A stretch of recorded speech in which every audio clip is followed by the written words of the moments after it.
Si je veux intéressé biso ou ils ont intéressé Banatou ya Congo Boyebi, débat et salami lelo na Sénat. Aujourd'hui, c'est quel jour? C'est jeudi. Il y a eu un débat houlé au Sénat concernant, c'est ça même la démocratie. Biso to ko na juridisme te, bato muso balobi fallait qu'il y ait un congrès, bato muso faut qu'il y ait un Sénat. Tout ce que nous savons qu'un président de la République, notre justice militaire a des informations compromettantes sur lui, et ben il va poursuivre parce que bazo ko accuser que azo ko participer dans un mouvement insurrectionnel. Et ben démontrer même qu'Azaki n'a pas territoire wana. Yemoko annoncer qu'il y a et puis à démentir, mais nos services ont dit que Abadar Goya n'a pas territoire wana. Sur base il y a des éléments wana, on a compris qu'il était derrière cette rébellion, derrière l'AFC de Nanga pour renverser Tshisekedi. Et que ce sont des actes quand même graves. Il y a un autre débat au Sénat. À ce stade, nous apprenons qu'on vient de mettre en place Nenge Salamara, ils ont coutume parlementaire, ils ont quand il s'agit de la levée des immunités. Il y a sénateur, il y a député, ils ont raté que Broussala Maramo va lever l'immunité. Nenge na moni batu babandi otake sama. Que ça Katangé Olingo trahi frère no sama n'y est pour rien dans cette affaire. Botika sama pembeni, botika procédure et ça la manengo zo salam. La procédure est qu'il y a une commission spéciale qui sera mise en place. Et Joseph Kabila va inviter à couper sa moyenne et à défense la commission spéciale wana. Nenge salamaka na dio mindongala. Nenge pe salamaka na lumbala. Lumbala va inviter à la commission spéciale à tika la royate pour azali déjà dans le mouvement insurrectionnel. Mais le rôle a raté. Commission va constater qu'il y a absence d'ailleurs. Va invalider. Dieu mis la même chose. Il y a Kizake Maramba viol. Le rôle a raté, va invalider. Mais quand on a un ancien chef de l'État, mais Balobi va juger comme sénateur à vie. Bisous de côté dans le débat. Mais déjà, Sénat, le fait qu'il va mettre une commission spéciale, donc Sénat, ils vont se sentir habilités, compétents pour traiter le dossier à lever l'immunité à Kabila. Ou Batindeli Bango na justice militaire. Parce que celui Sénat qui est compétent, il va adopter motion incidentielle. Ou Christine Mwando ya ensemble à Tindi. Donc à ce stade, on peut considérer que le Sénat est compétent pour juger, pour parler de l'immunité de Joseph Kabila. C'est à ce stade, il y a une commission spéciale. Tout le monde salama pour la Diomi et salama pour la Lumbala. Kabila a l'invité à représenter les moyens de défense de la commission.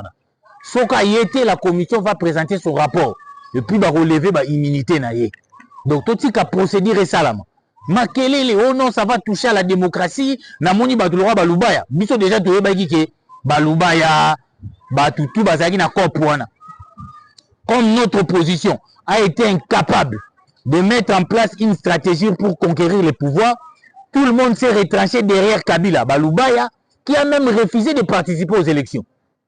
Kabila lui-même n'a pas aucune élection. Mais il disait toujours que on a pouvoir. Maman Olive avec Mobile n'a pas de pouvoir. Sans conseiller à communication, c'est de la même manière, tout ça qui vient au pouvoir, on a donc Kabila comptait par un coup d'État. Il ne faut pas passer à la mine dessin. Il comptait par un coup de force pour renverser Tshisekedi.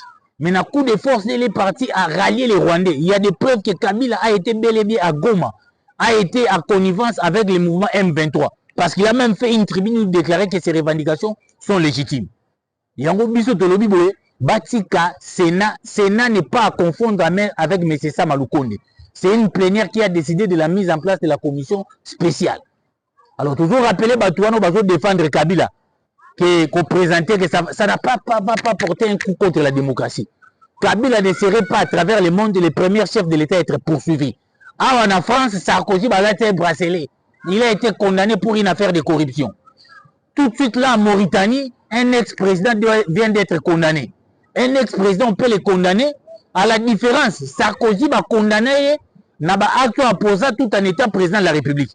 Mais Kabila, va aussi condamner, n'a pas acte après ses fonctions, après qu'il puisse avoir tous les avantages du monde, mais il a travaillé pour renverser les régimes en place, pour violer le pacte républicain de Sun City. Oh, Balobaki, plus jamais les gens doivent recourir avec les armes pour conquérir les pouvoirs. C'est comme ça que Kabila a été jugé. Mais Bissona Stado, il bénéficie de la présomption de l'innocence. Même si en tant que journaliste, d'après nos investigations, que nous avions dit autrefois, nous avions démontré carte sur table que Kabila est bel et bien dans cette rébellion avec certaines personnalités. Donc, un président de la République, un ex-président n'est pas un intouchable. Donc, un ex-président, ça n'a pas posé un acte à Babé. D'ailleurs, c'est qui est faveur, parce que Kabila au pouvoir a commis certains actes. Mais si Balouwa Batungu Louana, mais au nom de la passation civilisée du pouvoir, on a mis ça de côté.